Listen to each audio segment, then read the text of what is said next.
નમસ્કાર મિત્રો, હું છું રેખા જોશી. તમારા માટે લઈને આવી છું અઠવાડિક રાશિફળ. દરેકને પોતપોતાની રાશિ પ્રમાણે કયું ફળ મળશે, કોને કેટલો ફાયદો થશે, કોને શેમાં નુકસાન જશે, બધું જ આ અઠવાડિયે તમારી રાશિમાં શું ફેરફાર થવાના છે, બધી જ માહિતી હું તમને આપીશ. વાત કરીએ તો મેષ રાશિ. મેષ રાશિ એટલે ઘેટું. મેષ રાશિને નવા કામમાં સફળતા મળવાની પૂરેપૂરી સંભાવના છે, પરંતુ ઘેટા જેવી ટક્કર મારવાની ઉતાવળ જરાય ના કરતા. નહીતર ભીતમાં માથું પછડાવવાની પૂરેપૂરી શક્યતા છે અને માથું ફૂટશે તમારું. એટલે એવી ઉતાવળ જરા પણ ના કરતા. બીજી રાશિ આવે છે વૃષભ. વૃષભ એટલે બળદ. વૃષભ રાશિને આ અઠવાડિયે મહેનતનું ફળ મળશે, પરંતુ ગુસ્સા ઉપર થોડોક કાબુ રાખવાની જરૂર છે. બળદ જેવી મહેનત કરો, પણ ઘરમાં શિંગડા ભરાવતા નહીં, નહીતર ચા પણ ઠંડી મળશે. સમજ્યા? ત્રીજી રાશિ છે મિથુન. મિથુન એટલે જોડિયા.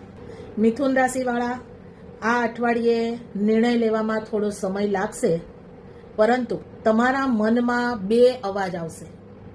એક કહેશે કામ કર, એક કહેશે કામ ના કર. આમાંથી નિર્ણય લેવાનો છે તમારે, અને સાચો નિર્ણય તમારા માટે આ અઠવાડિયે એ રહેશે કે કોઈ પણ કામ ના કર. સમજ્યા? ધ્યાન રાખજો. ચોથી રાશિ છે કર્ક રાશિ. કર્ક રાશિવાળા આ અઠવાડિયું તમારા માટે પરિવાર સાથે સમય ખૂબ જ સારો જશે, પરંતુ પરિવારને સાથે લઈને ચાલશો તો કરચલાની જેમ સીધા નાકની દાંડીએ ચાલજો. આડા અવળા થયા એટલે લેવાઈ જશો. પાંચમી રાશિ સિંહ રાશિ. સિંહ એટલે તો ખબર જ છે, જંગલનો રાજા સિંહ. આ અઠવાડિયે તમારા માટે સમય ખૂબ જ સારો છે. માન સન્માન વધશે, પ્રગતિ થશે, આત્મવિશ્વાસ વધશે. તમે આ અઠવાડિયે સિંહ જેવી ગર્જના કરજો, પરંતુ ઘરની બહાર. ઘરમાં પત્ની સામે બિલાડી મોડ ઓન રાખજો, નહીતર હલવાઈ જશો. છઠ્ઠી રાશિ છે કન્યા રાશિ.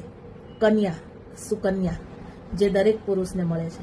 કન્યા રાશિવાળા આ અઠવાડિયે તમને દરેક નાની નાની બાબતમાં ખુશીઓ મળશે, પરંતુ તમારા જીવનમાં રહેલી સુકન્યાને જાળવશો તો. અત્યારે ચાલતા અવનવા સેલોમાં પત્નીને લઈ જશો તો, પત્નીને બહાર ફરવા લઈ જશો તો, પત્ની સાથે ખોટી માથાકૂટો નહીં કરો તો આ અઠવાડિયે તમારા જીવનમાં નાની નાની ખુશીઓ આવતી રહેશે. સાતમી રાશિ છે તુલા. તુલા એટલે સંતુલન, બેલેન્સ.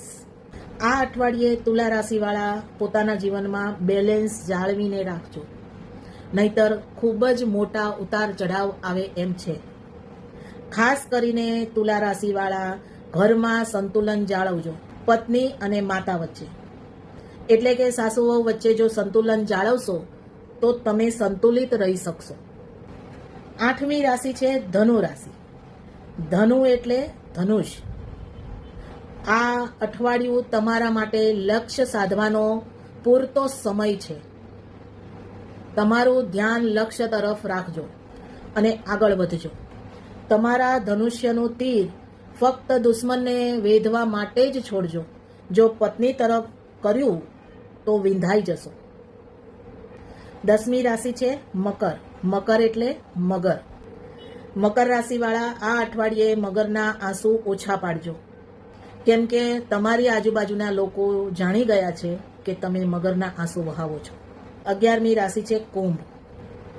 કુંભ એટલે કળશ. કુંભ રાશિવાળા નવા વિચારો તમને ખૂબ જ સફળતા અપાવશે.